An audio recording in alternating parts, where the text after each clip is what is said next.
Koholo Yahweh Bahasham Yahweh Shai Bahasham Rakakwadash. Double honors to the elders and apostles of Great Millstone of Ruel. I am not a member, however, I've entered into their labors. Peace and mercy to the sincere brothers and sisters doing this wherever you are, whatever your lot may be. This is another quick one. I'm thinking, through the Spirit, I'll be able to hit, a couple of 10-minute ones here and there throughout the day, as many as I can. I'll brought this out, the Lord will allow me to shoot for 4, but we'll see. So let's start with this one, right? And this is off the dome. I looked at this in passing, and, something told me to jump on it. And sometimes I usually like to prepare and get precepts, and then other times the Spirit is just like, just go. And this was one of those times. Okay, so we want to hone in on a couple of things. And these are milk, all right? These are milk scriptures, all right? This is basic history, okay? Basic lineage. And I want you to listen to the word that they hone in on, okay? Here we go. Well, we talked about that one time. And I got letters from Jewish attorneys saying that I was accusing me of defamation and of being anti-Semitic because I made a statement saying buzzword now we're going to get on that too, don't worry. And then he said defamation. Now we understand what the charges are. Defamation of character, right? You speak on things, you say something about somebody that isn't true, okay? And it costs them, socially it costs them, and then economically on down the line. But let's just get what defamation means.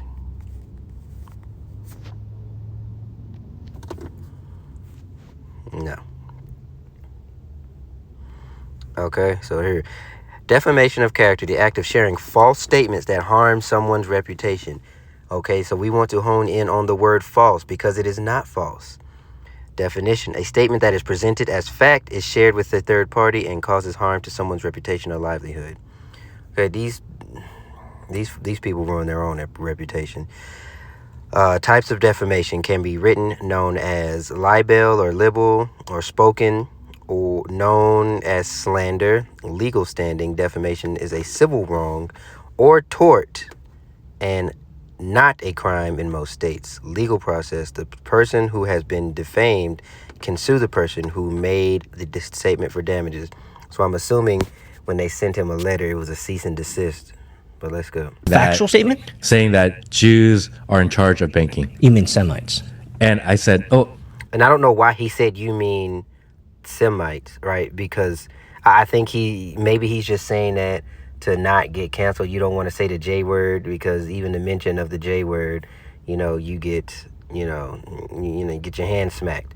Now, again, where in the Bible did the true Israelite, in these times, in the times of the end, where the true Israelites would have control over banking, would have control over media, would have control over getting people canceled because somebody spoke about them? And not only did they speak, they spoke the truth, and you're trying to hide the truth and call it defamation. I said you said Jews are in control of banking and law firms, and they came after me. A Jewish law firm came after me for saying that Jews manipulate the legal system. But the reality is that there is this issue that religions of the past have had major issues with. But there is, within the religious acceptance of this idea of usury, that it is okay for usury to be done in extreme ways to pretty much the entirety of the world, except for your own people. So now I'm going to bring up something that's going to offend a lot of people. Amazing. Okay, you ready? Yes. I have a friend. His name is Mari. Mari is Jewish. He's a successful Jewish banker. He lives in New York. And I've known Mari for over a decade. We've done business together. He's helped me with some of my banking considerations and some of my SEC FINRA stuff when I was submitting my venture fund for submission to the SEC and all that stuff. So good guy, respectable guy. What I love about him in all of his Jewishness is his absolute candor about the benefits that he receives of being a Semite. At least he owns it. And he owns it. He revealed to me, and I did the diligence on it, and this was one of the most shocking things that I ever realized in the world of business. And I have had moments in which I have actually considered bringing on a Semite into my team so I can take advantage of this financial opportunity. It won't be without cost. Next thing you know, you've lost everything, right? And this dude, he may be Ammon or Moab or whatever, but the thing still stands. Set your enemy not by you, right? Never trust your enemy. Ecclesiasticus 12:10 tells you that. And these people are enemies to everybody, even their own that don't agree with certain instances of their practices or their religious book. Okay, they lie and say they believe in the Torah. All right, those are the first 5 books of the law. But their religious book is the Talmud, and it is a wicked, evil, disgusting book. If you have not read it or skimmed through it, I say you do so once you're fully rooted. Okay, don't delve into something if you don't, fully understand who you are, fully understand, the 26 or 28 books that are in the Bible, and then, in the KJV, so can't forget about the Apocrypha. Fully understand that before you try to dive into something as devilish and wicked as the Talmud, okay? That is a forewarning. But he said the 2 words, okay, that we're 2 phrases I say that we're going to hone in on here is the anti-Sem card that they like to pull, and then he kept calling them Semite. Now, I would challenge anybody, and this is from Elder Malcolm, I would challenge anybody to, and I've heard Elder Yashawama bring this up as well, to ask them, who is Sem? Literally, who the fuck is Sem? The man's name is Shem, S-H-A-M, okay? There's no vowel points in the Paleo Hebrew, but we'll read it verbatim here. Now, these are the generations. This is Genesis 10 at the top. These are the generations of the sons of Noah, Shem, Ham, and Japheth. And unto them were sons born after the flood, okay? Which is, on a side note, why so many different nations have a flood story or a version of it, okay? But we want to hone in on Shem, all right? Because at the end of it, I think at the end of this one, it says, "Blessed be the God of Shem." Okay, Noah passed on that oral tradition and priesthood onto Shem, and Shem passed it on down all the way till you get to Abraham, Isaac, and Jacob. However, to be Shemitic, Elam is Shemitic, Ammon, Moab, right? Because Abraham comes out of Shem, okay? And who is Lot? Lot is directly related to Abraham. Lot had Moab, Ammon and Moab, who was a progenitor, he had progenitors of Ammon and Moab. Those are Shemitic. Those are people that are Shemitic as well. So they like to hog that title. They don't even say it right. They don't even use it right. And they want to be the people of the book when it's convenient, but not when it comes to righteousness. All right, sons of Japheth, blah, blah, blah, blah, blah. Gomer. Let's see. All right, verse 5. By these of the Gentiles divided in their lands, everyone after his tongue, after their families and their nations, right? You divide it, you do your thing within your nation, right? Sons of Cush, you're talking about, that's Ham, okay?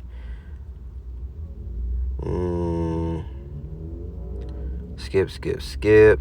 All right, so verse 21, unto Shem, also the father of all children, Eber, the brother of Japheth, the elder, even unto him were children born. Children of Shem, Elam, okay, so you're Indian, you're so-called Indians.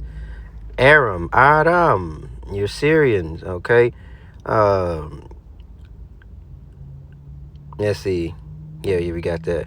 And then Arphaxad begot Salah, Salah begot Eber, and unto Eber were born 2 sons. The name was Peleg, for in his day where the earth divided, and his brother's name was Joktan. Joktan begot Almadad. All right, we're going to skip down a little bit. As you can see here. Okay, these are the all right, so let me skip forward a little bit. All right, whole earth was as one language, one speech. Okay. Now we're going to skip down to verse 10, 11, and 10. These are the generations of Shem. Shem was 100 years old and begot Arphaxad 2 years after the flood. Shem lived, he begot Arphaxad 500 years after begot the sons and daughters. Arphaxad lived 530 years, begot Selah. Okay, we're going to skip through just a little bit quicker because I want to keep these quick but also be thorough. Okay, Selah lived, he begot Eber. All right. Eber begot Peleg on 16. All right. Peleg begot sons and daughters. And be aware, you see it says sons and daughters, but then it mentions one specifically. It's following a line whom the Lord, was maintained that promise through. Okay. All right. Verse 21. Ru lived, begot Serug. Serug begot Nahor. That's verse 22. All right. Nahor lived, this is verse 24, and begot Terah. Terah was the father of Abraham. Okay. Now these are the generations of Terah. Terah begot Abram. Well, his name was changed to Abraham, but that's Abram. Okay. And Haram, so Abraham, verse 27, begot Abram, Nahor, and Haran. And Haran begot Lot. So, look, direct relation, okay? And that's what I just wanted to hone in on. Like, Sim is not a word, it's Shem. And by that definition of who are Shemitic peoples, there's plenty. Ammon, Moab, of course, Esau, Edom is Shemitic. They are Hebrew Edomites. But the promise, all right, the scriptures tell you, in Isaac shall my seed be called. So from Abraham to Isaac to Jacob, whose name was changed to Israel. Israel begot the 12 progenitors of the tribes, whom were the promise.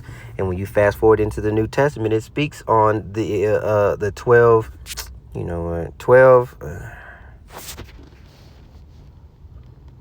12, dang, I can't spell, 12 gates.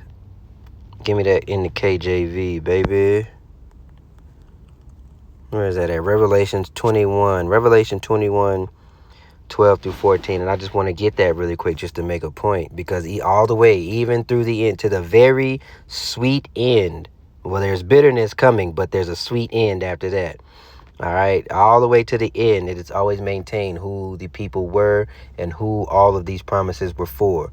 Okay, but you have a certain people, earth was given into the hand of the wicked, and that devil, Satan, that old serpent, who was loose for a little season, right? Revelation 20, to go out and deceive. He's coming to an end of his deceptive little season, right?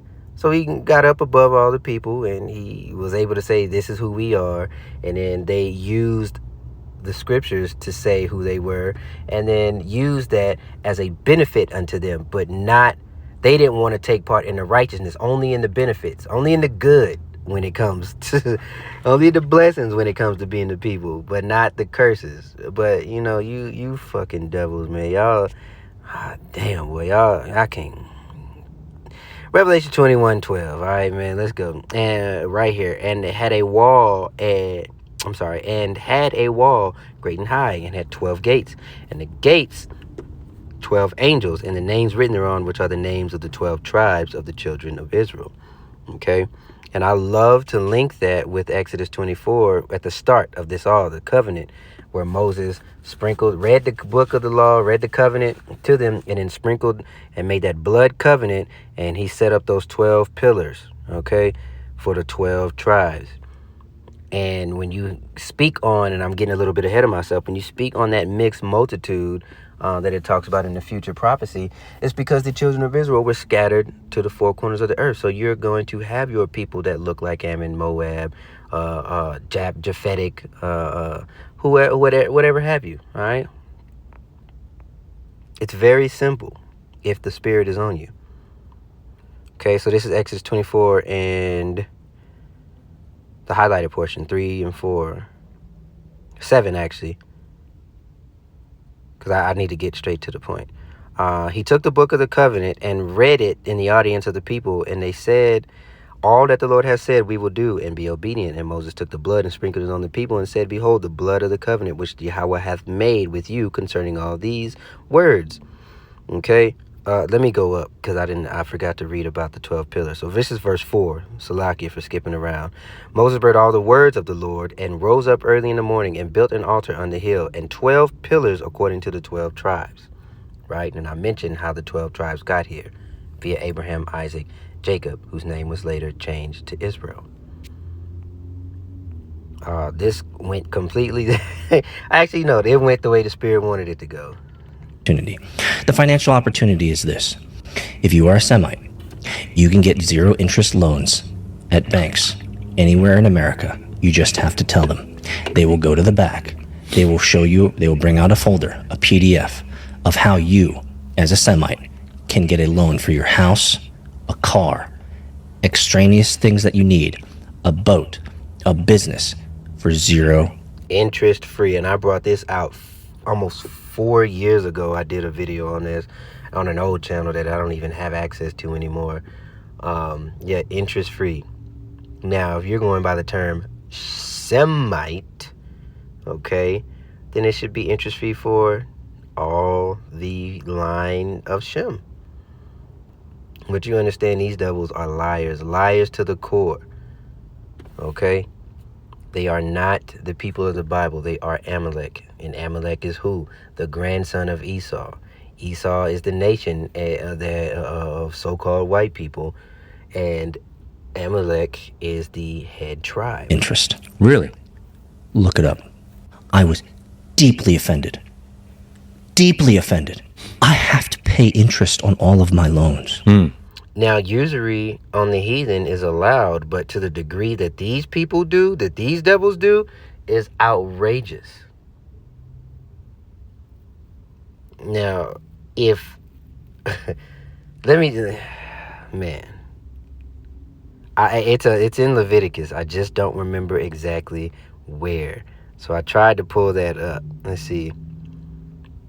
If you lend money to any of my people with you who is poor, you shall not be like a money lender to him, and you shall not exact interest from him. Now, you're not supposed to exact interest from your own people, but you can put usury on the heathen. That part is true. But these are heathen pretending to be the people of the book. So you have no business. You have no right. But what did the curses say?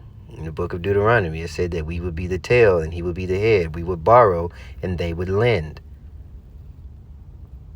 But all of that is coming to an end very soon. And we're watching it in real time. But you know that this devil is not going to go down without a fight. He's going to be kicking and screaming, and he's just going to go scorched earth. If I can't have it, nobody can. But, you know, that's not the way. It's not going to pan out for them that way. Thus says Yahweh, Bahashem Yahweh Shai. Okay? He's coming to restore order. Restore the actual Israelite, bloodline Israelites at the top. And the rest of these heathen, they will be good as well. They just won't be on the level of the actual real Israelites. Okay, so if you want to look into that, I would, type in GMS, who are the heathen, or GMS, Kingdom of Heaven, or something like that if you want an exhaustive thing. I'll try to find it and try to post it. Usually I'm going to link the Learn and Study playlist I have in the description box so you can be edified by men that are greater than myself. But with that being said, so here's Deuteronomy right here. That's the one I was talking about, 23 and 19. You shall not charge interest on loans to your brother, interest on the money, interest on food, interest on anything that is lent for interest, right? And that is a fellow Israelite. But you can put usury on the heathen within reason. But these devils are unreasonable. They are unreasonable in every aspect. So, okay, I don't want to make this too long again, so we'll end it here. So with that being said, I truly pray that you are edified. Shalom.